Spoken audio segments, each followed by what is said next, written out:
Hi everyone, Jason here from spiritualbabies.net. You've joined us for the final part in the book of Yoel. We're doing chapter 3 and 4 today because chapter 3 is really small, although I did skip ahead and had a peek. And I think it's going to be kind of interesting because it seems to take a different gear. We're being led through this by Rabbi Neely. Thank you very much for giving us your time again today. Well, thank you, Jason. In real time, it's the 15th of March today. I don't know when you're listening to this, and it's St. Patrick's Day in a couple of days, so Ireland is just grinding to a halt. And I live quite close to the city, so all the roads around here are being demarked for fencing, and the parade goes past here, and it's just, you can forget about it. If you haven't got the shopping in by this afternoon, you won't go anywhere at the weekend. And it's a bank holiday weekend too, so kind of screwed over. So we are going to jump straight into Yoel, chapter 3. And I have to say, from my Christian days years ago, this next verse very familiar to me. So I'm dying to ask about it. In 1 and 2, we really get the message of there are hordes coming of locusts, and they're going to devour all your crops. It's time to repent, and if you repent, everything will be given back to you with a little bit extra. The last verse of chapter 2, and you shall know that I am in the midst of Israel, that I, the Lord, am your God, and there is no other. My people shall be shamed no more. Now, 3. And after that, so it's kind of connected, that's why I wanted to go back. I will pour my spirit out on all flesh. Your sons and daughters shall prophesy, your old men shall dream dreams, and your young men shall see visions. This pops up a lot in New Testament theology, and it's kind of an argument, if you like, for the new church, the new part of the Bible. But what struck me, now I've seen it in kind of proper context, is I have to ask, has this happened? Because I don't remember this being something that we can tick off. And I think I've almost read it in kind of messianic terms, that this is an end days revelation. So, welcome to Multiple Commentary. Okay. But first of all, I have to give a little shout out to Debbie Friedman, who did a great song of this verse with the youth shall see visions. It's definitely worth listening to.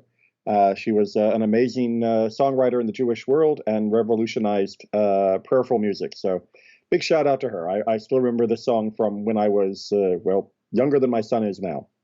Okay. Okay. So that being said, Acharechen, after this, is debated. So there are some commentators who say that this is entirely an end of days prophecy, that we are talking about the end when the whole world has been perfected, and we are now reaching a point of, well, maybe universal understanding and connection to God. But there are other prophets who will hone in on the reference to Jehoshaphat later on, that are going to say, no, this is actually during his reign, and there was a great deal of prophecy during that time, and that's what we're talking about here. We're not talking about each and every absolutely person. It just means it will be abundant. So take your pick. But in no way would any Jewish commentator ever say that this somehow means that it has replaced anything from the earlier theology and teachings of the Torah. I will pour out my spirits on all flesh. Now, is it talking about, or I know you just said that it was kind of, it meant something a bit more selective, but this seems to be like a worldwide, I mean, all flesh, as opposed to maybe your seed or your descendants or your community. Well, it does actually say your sons and daughters. Oh, okay, fair enough. So, and your old men and shall dream, and your young people, young men will see visions. So, it has the seeds to be interpreted either direction. You can read this as a universal call to niviut, to prophecy, or you can at least read this as a universal touch of Ruach HaKodesh, of God's Spirit being embraced by all of the people. But there are sort of three different approaches within traditional commentary. One is to say that this is limited to whom the rest of the prophecy has been about, which is to say the people of Israel. And they're the ones who this is directed at solely, that it's narrowly construed, if you will. And then there are others who say, no, this is meant to be universally construed, meaning literally all flesh, meaning everything that is human around the world will have a shared experience. Some people will then try to differentiate and say, well, everyone will have spirit, but not everyone will have niviut, not everyone will have prophecy. And that will be reserved for the people of Israel. And then there are others, Rashi most famously among them, who says that actually when it says basar, the flesh, what it's literally trying to say is only those who have made their hearts like flesh rather than stone will be receiving this. Meaning if your heart is fleshy, then you will feel God's Spirit. And if your heart is stone, it will remain unfeeling. Okay, I'm familiar with that language. It's one that's again used a lot in the church. The heart of flesh and the heart of stone are two. It's a very kind of big theme that comes up a lot in the Christian church. It's just interesting reading it, seeing it from this direction. I will even pour out my spirit upon male and female slaves in those days. And so this is kind of interesting to me too. Now I know that there's kind of an indentured servant thing that's totally applicable in the Torah. If you get into trouble, you can give yourself and your family to another Hebrew family and you slowly kind of pay off your debt and you're looked after until Jubilee. But even at this point makes me think that these male and female slaves wouldn't be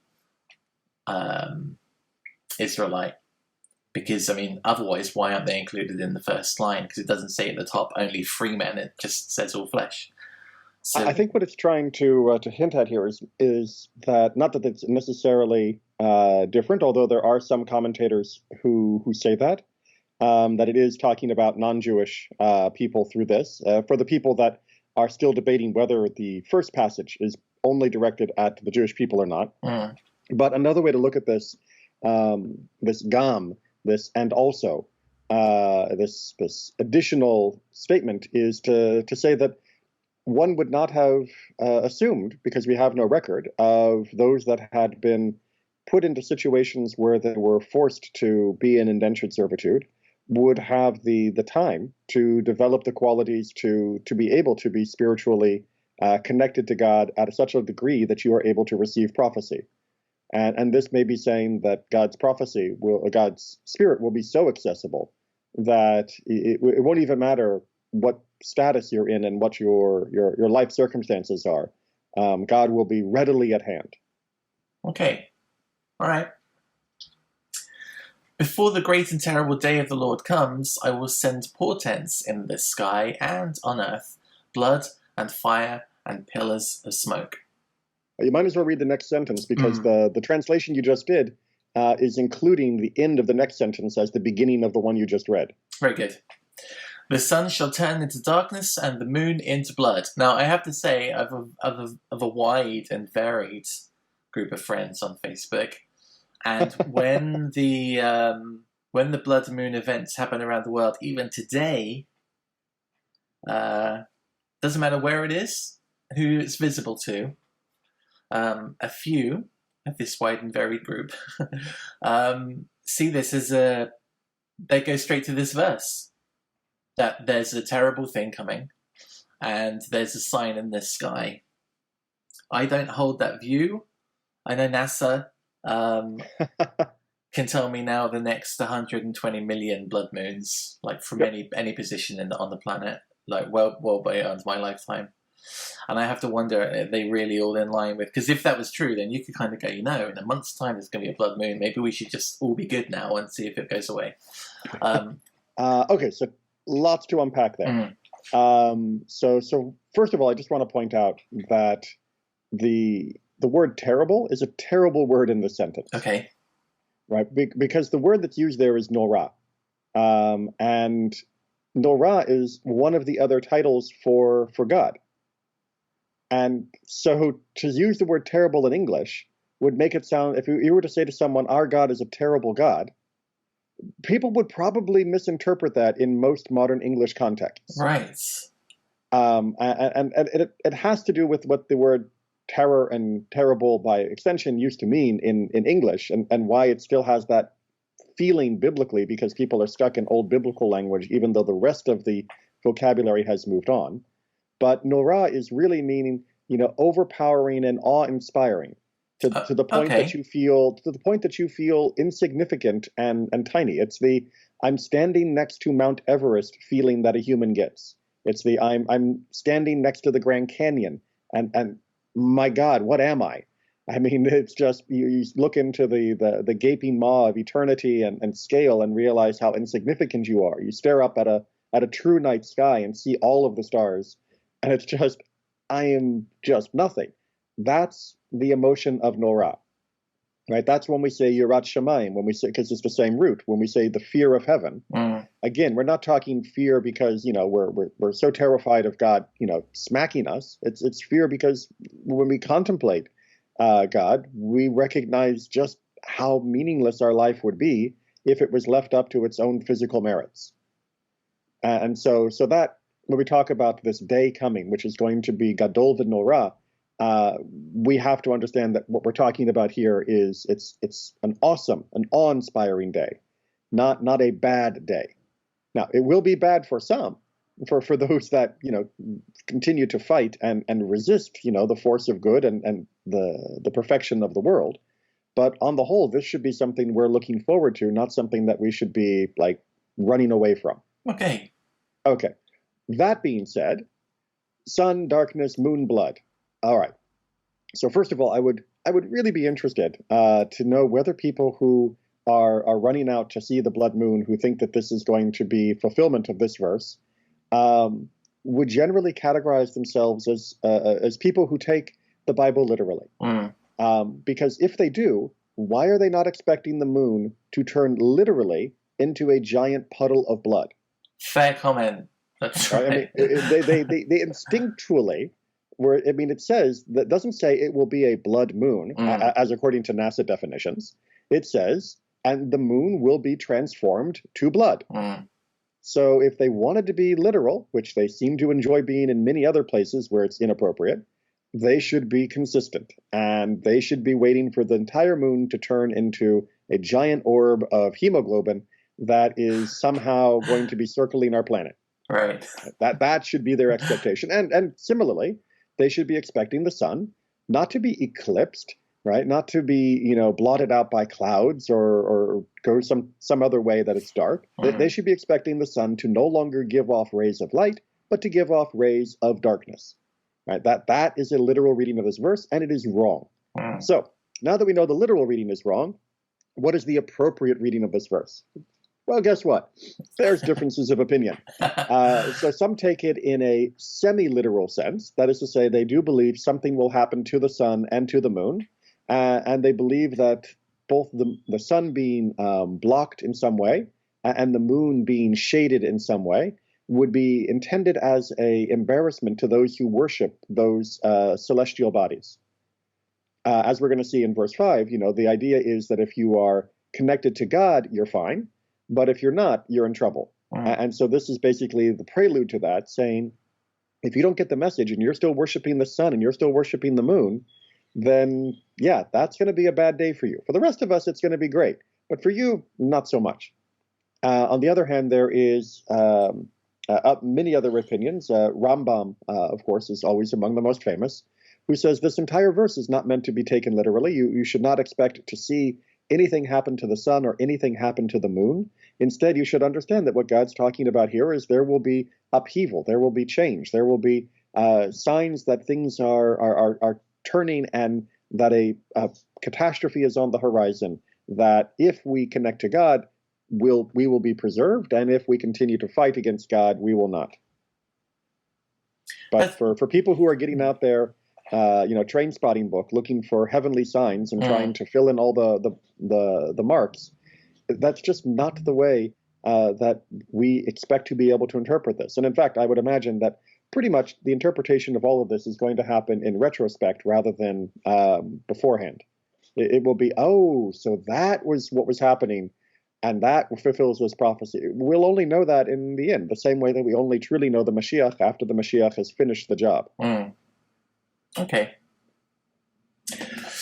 But everyone who invokes the name of the Lord shall escape. Now, I just want to stop there because I'm curious about what invokes mean. Some people will say if you rely only on God, or if you call out the name, or if you include it in your prayer, because it doesn't say, but anyone who invokes only. So the phrase usually, because it literally, if you wanted to translate it, it literally means one calls with the name of God. As we're in this week, when we're recording, is the Torah portion of Vayikra, which means and he called. That's Yikra is the word that's being used here as well. So it is a calling out, but as the translation tried to indicate, calling out when we're using the name of God is more than just saying the word aloud, right? This is not Shazam from the upcoming movie. This has to do with intention and with focus. So the idea here is not that if you know the name of God and you say it just right, that everything is fine. It's more, if you know God and you are connected to God, then everything will be fine. I love that Shazam only exists because of the comic book. While we're there, it didn't exist before. It's totally a word everyone knows, but no one knows why they know it. I didn't know that. I thought it was like abracadabra. I thought it was like one of those older, just somewhere in literature it had been used, and some comic book writer picked it up and said, "Yeah, that's cool." Like adamantium was taken from older literature. No, it was made for. They just tried to think of something that sounded magical, and they went with Shazam.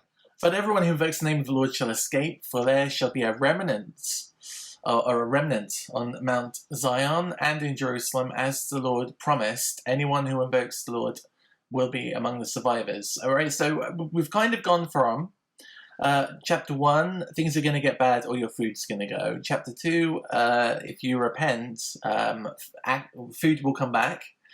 But this is talking about survivors in the way that you might expect survivors after an earthquake or a war. And so this remnant, and there shall be a remnant on Mount Zion and in Jerusalem. What are we then to assume that the famine was pointed towards Jerusalem? No, I think it's, again, trying to link the idea that it is because of our connection to God and to, of course, by extension, the land of Israel and Jerusalem, that is why there is refuge. That is why there is going to be salvation. Okay. Anyone who invokes the name of the Lord will be among the survivors. It's the end of 3. We shall jump into 4. Oh, I love the lows. For lo, I've just got such a high-pitched voice, I can't do justice to those kind of lines. For lo, in those days and in that time, when I restore the fortunes of Judah and Jerusalem. Now, I've got to stop there for a minute. When they say Judah, because this comes up all the time, they're talking about the country of Judah, the tribe of Judah, or the people of Judah. Yes. Yes, I knew that was going to be the answer. Well, you set it up for it. I mean, because it's one of the issues I see online all of the time, and I'm getting a lot of things off my chest today. Is why are the Jews called the people of Judah when it wasn't just the tribe of Judah? It was all of the tribes make up Israel, and it's the same argument I have to keep having. It's very frustrating that they don't get their name from the tribe as much as they get it from the people, and that was what they were called because where they were taken from. Do those same people complain when people who live in England are called English, even though, why are we specifying the Angles only? Because what about the Saxons, and what about the Normans, and what about, it's just the word that happened to come and be used as a as a catch-all for that particular phrase because of that particular group because of historical circumstance. Mm. It isn't being used here. And indeed, the commentators, I was just double checking on this, but Radak, Abarbanel, Matsudo, I mean, they all agree that this is talking about everyone. They disagree on exactly why Judah is being mentioned. Some say that that's just carrying over because much of the earlier sections of Yoel are focused on Judah, that this is just a carryover literary device to talk about the better part, and they're just using the term Judah as that as well. On the other hand, you have someone like Radak who says, yes, everybody will be redeemed, including all the other tribes of Israel as well. But since we are focused on what's happening in Jerusalem, and since we're talking about the Messiah and therefore the restoration of the Davidic monarchy, then of course Judah is going to get center stage. And that, sorry, but that's just the way it is. Mm. No offense is meant. I mean, can you imagine what would happen if every single time it had to list all of the tribes just so no one felt left out? Mm. Yeah, no, that's fair. And I can, we sometimes, when I go through these books, I don't think about that kind of, the land entitlement and the final picture and who lives where and things like that. So I guess what you're saying is yes to all of them, and it's a valid yes. Okay. And also people, I'll say this. I don't know, how much flack you'll get for it on Facebook and all of that, but people should not be eager to divide the people of Israel. We are one nation, including those that are among the lost tribe, and we may not be able to point and identify to them, although I know there are plenty of people out there who would sell you a book saying they have. But that doesn't mean that God has a separate plan for one over the other. Right? We are all inheritors of the same heritage. And for some people to say, well, Judah is going to be getting some, and the northern tribes are going to be getting something else, it is simply unconscionable for them to try to be dividing what took so long for us to unify as a nation and what we were so heartbroken at when, because of our own ignorance and bad politics, we divided into a northern and southern kingdom. Now, that wasn't God's plan. If Solomon had done a better job, and more specifically, if his son had done a better job, there never would have been a divided kingdom. It wasn't as though God was hoping that there would be the tribes in the north that would be carried off separately from those that were in the south. Plus, I would simply like to also point out historically, it is absolutely incontrovertible that not every single person from the northern tribes was carried off. Many of them fled south. So many of the people who are now people of Judah, if you will, are from those other tribes. They lost their tribal identity in a sense because they no longer had the tribal allocation available to them because of the invasion. But that doesn't mean that they're no longer from those tribes in a historical sense. So to imagine that the Jewish people lack those other tribes in any measure is simply historically absolutely wrong. I mean, again, I don't know how much trouble I want to get you in, but you can always edit this out if you like. But I have found in my own personal experience, superficial though it has been for the people that I bumped across who engage in this kind of divisionism, that much of it has to do with them wanting to claim part of Judaism for themselves without the burden of claiming the rest of us for themselves. And to be honest, I find a lot of it is built around latent anti-Semitism, that they don't want to be Jewish because there are all sorts of issues with calling yourself Jewish and all sorts of stereotypes and antagonism, but they want all of the good stuff. They want all the spirituality, they want all the text, and they want all of the promise of the covenant without actually being side by side, standing shoulder to shoulder with the Jewish people against all of the evil in the world. And it's just repugnant that it's like somebody who, wants to claim part of the inheritance, but doesn't want to admit they're a brother to one of the other people in the room. I completely agree. I will gather all the nations and bring them down to the valley of Jehoshaphat. There I will contend with them over my very own people Israel, which they scattered among the nations, for they divided my land among themselves. So we're going to have to break that down. When it says... well, first of all, contend. Let's get rid of that word contend, right? Okay. I mean, it's a perfectly fine word, But what we're talking about here is mishpatim, is we're talking about a legal contention. Right? This is like having a court case. So what God is actually doing is saying, I'm going to call them to court in order to do this. Now, there's a beautiful little pun, which happens in the Hebrew, which is absolutely obliterated in English because you can't capture puns in other languages, which is to say that Emek Yehoshaphat, the valley of Jehoshaphat, Venishpati, the word Venishpati, and I will contend, I will litigate, if you will, those two words have a striking linguistic similarity, right? Okay. Because you have Shaphat as the second half of Yehoshaphat, and then you have Nishpati, same spelling as the core part of each word, and very similar pronunciation as well.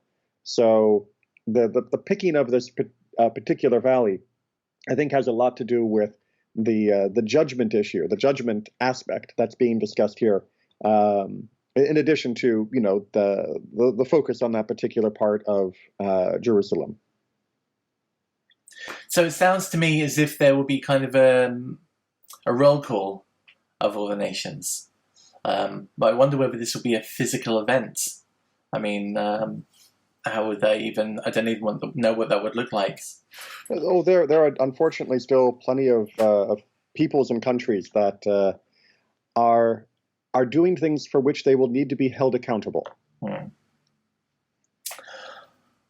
right, so the first line, we're talking about a location and the calling of the nations. I will argue with them over my very own people Israel, which they scattered among the nations, for they divided my land amongst themselves. Now, for they divided my land amongst themselves, my land being, at that point, the two halves of Israel?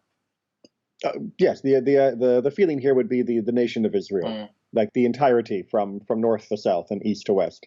Okay, amongst themselves, and cast lots over my people, and they bartered a boy for a whore.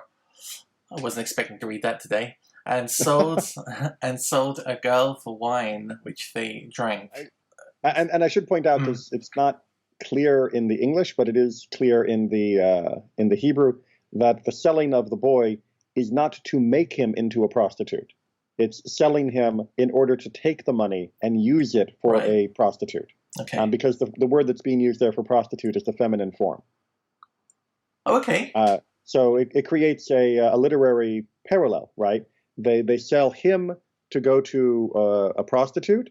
They sell her to drink, to buy drink that they consume. So it's talking about selling these children to sate their appetites. Okay. What is this thing you are doing to me, O Tyre, Sidon, and all the districts of Philistia? Are you requiting me for something I have done? Or are you doing something for my benefit? Quick as a flash, I will pay you back. At this time, we're speaking God's words. This is God's mouth moving. Yes, definitely. This is the prophet speaking on behalf of God. And that wonderful word, requite, which is so commonly used in casual English conversation. I mean, you could say payback is probably a better modern English translation, right? Do you think you're paying me back because I did something to you? Or do you think you're paying me back to do something good for me, right? No, I'm the one who's going to pay you back. Right? So that's perhaps, I mean, not as poetic, but a better capturing of the hypothetical discussion that's happening in this court, where God is saying, "What are you doing? Right? I didn't do anything to you that you should be attacking my people and taking my land as though that's somehow payback. And if you think that what you're doing is paying me back for good, right? That you're like paying back a debt and this is somehow helping me. But what are you, crazy? Yeah, but instead, I will pay you back." And then he goes on to explain exactly, again, why God is upset with everything that's happened. For you have taken my gold and my silver and carried off my precious treasures to your palaces. And you have sold the people of Judah and the people of Jerusalem to the Ionians, so that you have removed them far away from their homelands. I don't think I've ever come up with Ionians before. I mean, The Ionians, I believe, were descendants of Greek invaders, if I'm not mistaken. Greeks. Now, there's an interesting thing because there's an island off the coast of Scotland, on the east of Scotland, called Iona, Ah, and it's spelt with Iona. And Iona is where the Book of Kells is supposed to have been written, and a load of illustrated texts. Lindisfarne monasteries there, and it turns up in like Arthurian legends and loads of stuff. well, I wouldn't be surprised if the person who named that island knew a little bit of Greek history. Yeah, that's good. But the underlying issue here is that, and I should also point out that despite the poetry of the verse, the Hebrew itself actually says the children of the Greeks. Oh, But, yeah, it doesn't say Ionia in the Hebrew. oh wow. Okay. Sorry, I should have said that at the beginning. But the basic idea here is that they were sold far, far away. It wasn't even like they were sold for next door. They were shipped off, and that's of course even more offensive. I also like to point out the literary style here, where it's going from least important to most important. Right? God complains about the gold and silver, but then he ups the ante and complains about what's happened to the people. Behold, I will rouse them to leave the place you have sold them to, and I will pay you back. It's the same phrase again. Yep. I will deliver your sons and daughters into the hands of the people of Judah, and they will sell them into captivity. Sell them into captivity to a distant nation, for the Lord has spoken. So there's a turnaround of now the people of Judah will be selling the offspring of the people responsible now into the same fate. Right. The idea is it's midah keneged midah, that as was done to you, so will be done to, or as you did to us, so will be done to you. It's the punishment fits the crime. Proclaim this among the nations, prepare for battle, arouse the warriors, let all the fighters come and draw near. Ooh, okay. This is familiar for kind of the wrong reasons. Beat your plowshares into swords, and your pruning hooks into spears. Let even the weaklings say, I am strong. It's interesting, when you go into kind of the Galilee area, you see all of these plows on huge pillars next to vineyards and things. And I think that's a little kind of a celebration, if you like. That Absolutely. It was war-torn and now it isn't. But this is kind of the exact opposite of that famous verse. Well, unfortunately, before the peace of Isaiah, where we beat them into the other direction, we have to actually beat the army. And the idea here is that, at least in Yoel's vision, is that the war coming will be so expansive that all the resources will be put towards having to fight. And even those that are weak and normally would say they weren't going to fight will be willing to stand up and say, I am strong, I can fight, I want to fight. This is the whole rousing idea here. And of course, it's also very true that for much of history, people that were subjugated and oppressed didn't have weapons. They didn't have spears and swords and all of those things because they usually were not allowed to have them. It was illegal for most of history. But they still found ways to use their farm implements as menacing weapons. Rouse yourselves and come, all your nations come together from round about. There bring down your warriors, O Lord. Let the nations rouse themselves and march up to the valley of Jehoshaphat, for there I will sit in judgment over all the nations round about. Again, that play on word about judging. So it's starting to sound less like a courtroom and more like a battleground, right? Well, what do you think God's courtroom looks like? Oh yeah, that's fair. Okay. Swing the sickle. Remember, if people were willing to sit and reason and have a legitimate discussion about what is right, what is wrong, what crimes have been committed, what punishment should be meted out, what remuneration should come, you wouldn't need to have a war. Mm. You probably wouldn't have had all of the wickedness that has come throughout the thousands of years of human history. If people had said, well, I know that we, the Mongols, are having a good time here on the plain, but maybe we shouldn't go and invade our neighbors and take their stuff. Maybe that's wrong. Mm. Then we wouldn't have had, the great slaughters of the Mongol invasions. And so too for, I'm not trying to pick on the Mongols, so too for all of the great empires that somehow thought it was right and proper to go and brutally murder other people to take their property and land. If people had been willing to sit down and say, look, have they really done anything that means we deserve to take their stuff? If they'd actually sat in decision and had justice, that none of that would have happened.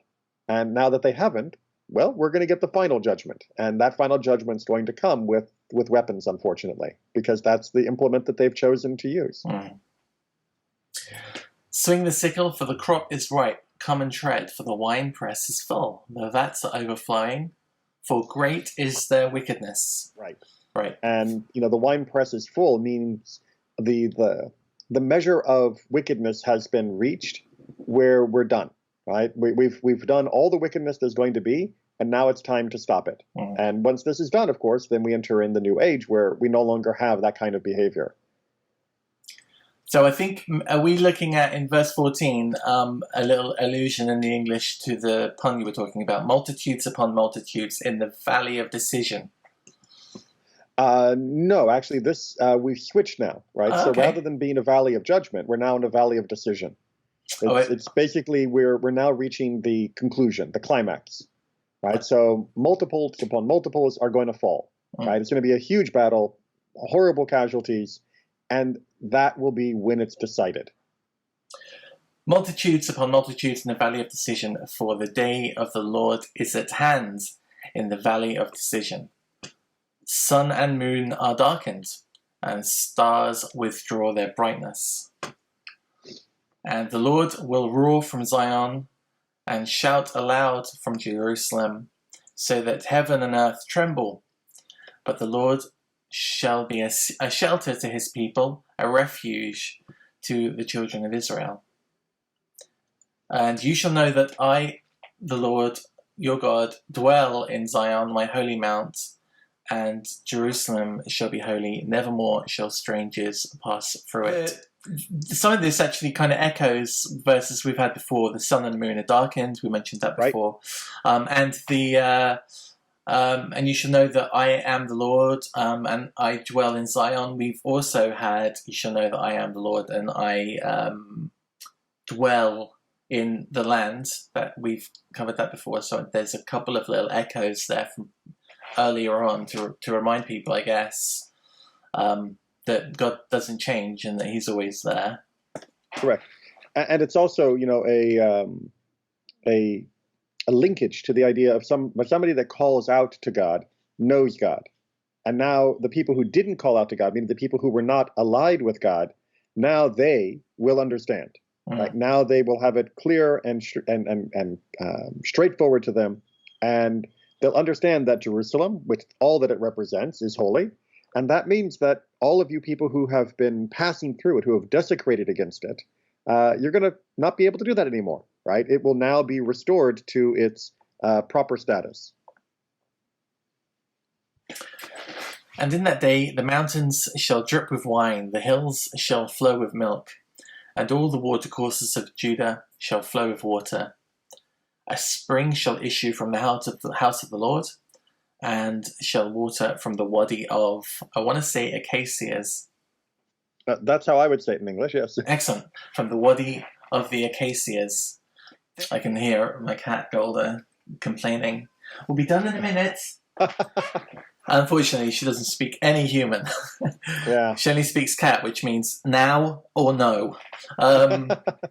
Egypt shall be a desolation, and Edom a desolate waste, because of the outrage to the people of Judah, in whose land they shed the blood of the innocent. But Judah shall be inhabited forever, and Jerusalem throughout the ages. So far, that bit's right. I'm just waiting for the bit before it to happen. Egypt should be a desolation. Egypt's still going strong. Edom, we don't really have a term for now, do we? I know that there are certain areas in Judaism that look at Edom and they read Christianity.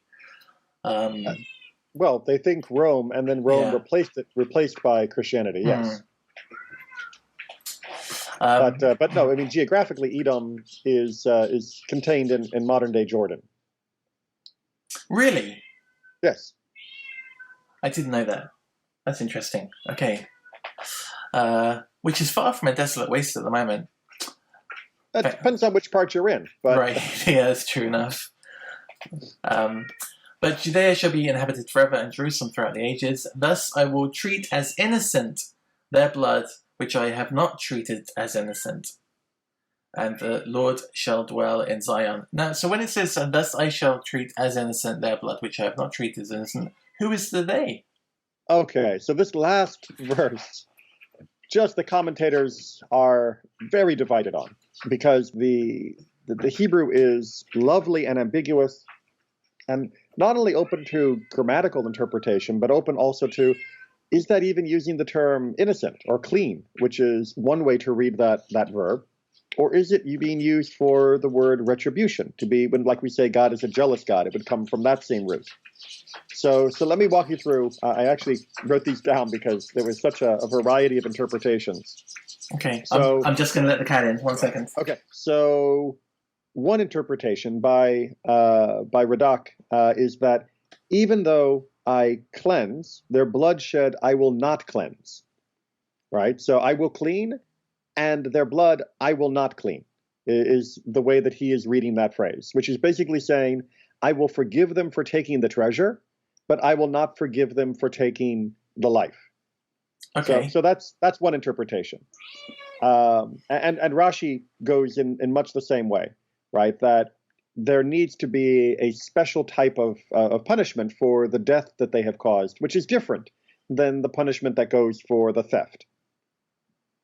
On the other hand, the Targum, and Malbim picks this up in the same way, reads this not as clean, but as retribution, and basically saying that I will exact retribution from those whom I have not yet taken retribution. Right? So I will, requite, I will be vengeful against those I have not been vengeful against. Meaning, just because at this point this interpretation goes, we may have finished the war of Gog, does not mean that anybody not involved in that war, but who has done wrong, is off the hook. Right? There will also be a clearing up of other past debts that have not been handled by this particular encounter. Okay, that's interesting. And then, hold on. Okay.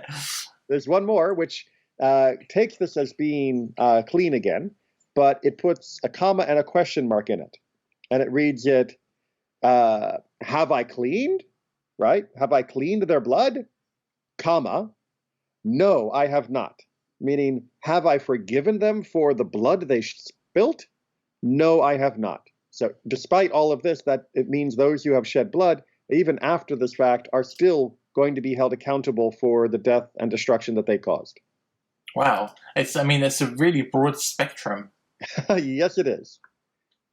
Right. So, and all three of those have are valid points, and as is usually the case, we can learn from them without having to swear allegiance to which is the singular correct interpretation. Since no one's asking us to perform a mitzvah based on this verse, we're not asked to follow halakha based on this verse. Judaism is more than happy to entertain multiple versions of what the truth of this verse might be. Again, that's kind of an important difference, going back to our discussion of people who are looking for signs and portents, is that Judaism says that God wants us to follow the commandments. And so when we have arguments about what a verse means when it comes to a commandment, we have arguments to the death. Not literally, but until we finish the discussion. Because at the end of the day, we need to agree on what is kosher, on what is fair in business, on how you treat your family. We need to have an agreement on that, or else we can't remain as a community, and we can't be said to be following the commandments. But when it comes to prophecy, that we are not expected to act upon, but simply expected to hope that there will be eventually a restoration and redemption of the world. I am perfectly allowed to interpret this in a variety of different ways, to glean wisdom and insights for how I can live and how my own spiritual life can grow, without having to defend it vehemently or God forbid, violently against those who disagree on where to put the comma. It's just kind of like when you've got when you're sifting for gold or something, and you're in a river and you're panhandling, and you can pull out some precious. It might not be gold, the gold you're looking for, but there might be some other precious minerals, and that's valid. You put that to one side, and then you put some more water in, and you shake it around a bit, and you might find something else. And so it's not always maybe the conclusion, the conclusion, because you're looking for the one answer. But there are other things down that road. There are other signposts which are important to read still for the journey. Right. And another way of looking at it is, if I walk into a courthouse and, I have a case against my neighbor because his tree did whatever, and I'm expecting that at the end of the day, the judge will follow the rules that have been laid down by the district, and the lawyers will argue about what those rules mean. And eventually there will be a decision that is agreed upon of this is the correct interpretation of those rules to this situation. Mm. When I go next door to the art gallery and I look up at a beautiful painting and there's a guy next to me, we can discuss and even argue about what we think that painting means. But I'm not expecting the two of us to have to shake hands and sign a piece of paper that says we agree what that painting means before we leave the gallery. And that's the way Judaism treats the different parts of Tanakh. The rest of Nevi'im and Ketuvim are almost like these beautiful, gorgeous galleries of art and poetry meant to inspire and guide and move us in a way towards God. But when it comes to day-to-day practice, that's all in the Torah. And there, when we're talking about the mitzvot, yes, we have to reach an agreed-upon conclusion of what that actually is asking us to do. But when we read the other stories, when we read these prophecies, when we, revel in the poetry, there is always going to be room for disagreement, and that is not a bad thing, because it means that we're able to find more than if we had to swear allegiance to only one interpretation. Mm. Very good. All right, I think we're done. That's nearly a full hour. That's very impressive for us. Well, it was 2 chapters. Yeah, it was. Yeah, that's true. And there was a lot of nose blowing. So, thank you for all your time going through the Yoel. It's been very enlightening, especially for me. I can say I've enjoyed it very much. I think next we're going to have a look at the Book of Ruth, which is the most requested, I think, show I've ever been asked for. Okay. Not least because I think a lot of people that come from my kind of background look at Ruth as a kind of an evidence, if you like, of people someone leaving one community, falling in love with someone else's God, and moving there. So that's going to be an interesting thing. That is very much how Judaism views it as well. Mm. Okay, so thank you very much, Rabbi, for all your time. Over the last couple of weeks, we've hammered this out pretty consistently. I'm very happy about that. I'm grateful for all your efforts. And you guys at home, if you enjoyed this, please subscribe to this channel. Head over to Rabbi Neely's YouTube channel. You'll find even more over there. And we'll be back very soon with the first installment of the Book of Ruth. Bye-bye. Bye.